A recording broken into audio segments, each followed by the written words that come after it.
আজকে আমরা সার্কেলের আরেকটা পার্ট আমরা ডিসকাস করছি, যেটা হলো সার্কেলের প্যারামেট্রিক ফর্ম বা parametric equation of a circle.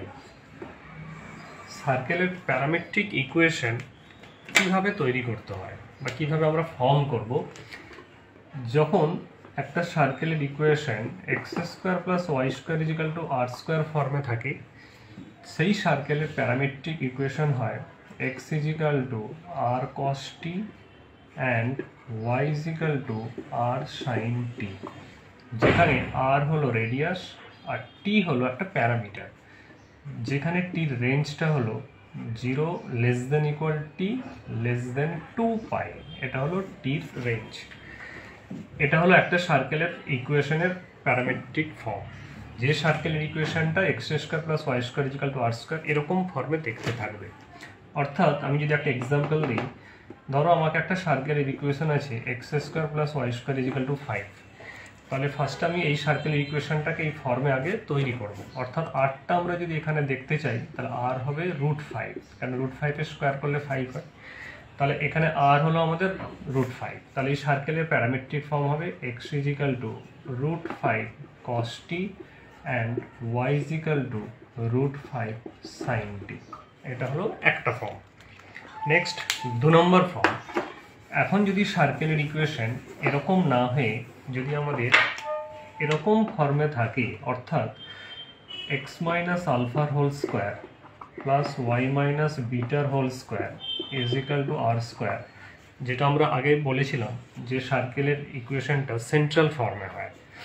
অর্থাৎ এখানে আমাদের এরকম সেন্ট্রাল ফর্মে যদি সার্কেলের ইকুয়েশন থাকে, তার প্যারামেট্রিক ইকুয়েশন হয় alpha plus r cos t, এটা হলো x, and y equal to beta plus r sine t, যেখানে আলফা বিটাটা হলো সেন্টার আর হলো রেডিয়াস। অর্থাৎ আমি একটা এক্সাম্পল দিয়ে দেখাই, তাহলে ক্লিয়ার হয়ে যাবে তোমাদের। সাপোজ ধরো আমি একটা সার্কেলের ইকুয়েশন লিখছি x square plus y square minus 2x plus 4y minus 4 equal to 0। এই সার্কেলের তোমাকে প্যারামেট্রিক ইকুয়েশন বের করতে বলবে। তো প্যারামেট্রিক ইকুয়েশন আমরা কিভাবে বের করব? প্রথমত সার্কেলটাকে আমি এই ফর্মে তৈরি করব। অর্থাৎ আমি ইকুয়েশনটাকে যদি একটু সাজিয়ে নিই, এক্স স্কোয়ার মাইনাস 2x, এখানে একটা +1 ব্যালেন্স দিলাম, আর y square plus 4y plus 4 এটা একটা ব্যালেন্স দিলাম। অর্থাৎ 4 আর একটা আমি এখানে ব্যালেন্স দিলাম, এটা এক্সট্রা অ্যাড করলাম। তাহলে আমাকে একটা ব্যালেন্স দেওয়ার জন্য এদিকে আমাকে কি করতে হবে, 1 + 4, আর এই 4টাকে আমি এদিকে নিয়ে গেলাম, মানে 9 হলো। 9টাকে আমি লিখবো 3 স্কোয়ার, আর এখানে লিখবো এটাকে x - 1 এর হোল স্কোয়ার, আর এটা হয়ে যাবে y + 2 হোল স্কোয়ার। তাহলে দেখো সার্কেলের ইকুয়েশনটা তোমরা দেখতে পাবে এরকম ফর্মে এসে গেছে, যেখানে আলফাটা হলো 1 আর বিটাটা হলো -2। তার মানে আলফা হলো 1, বিটা হলো -2, আর আরটা হয়ে গেল 3।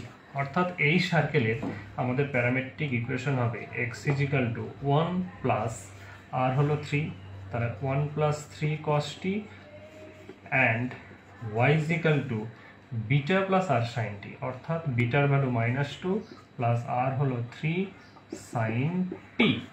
এটা হলো parametric equation of this circle, যার ইকুয়েশন হলো এটা। তাহলে এক্স ইজিক্যাল টু এই form and y equal to this form. আর প্রত্যেকটা প্যারামেট্রিক ফর্মে যখন আনসার লিখবে তোমরা, তখন পাশে কিন্তু টি রেঞ্জটা এটা কিন্তু মাস্ট, এটা দিতে ভুল করবে না, 0 less than equal to T less than 2π।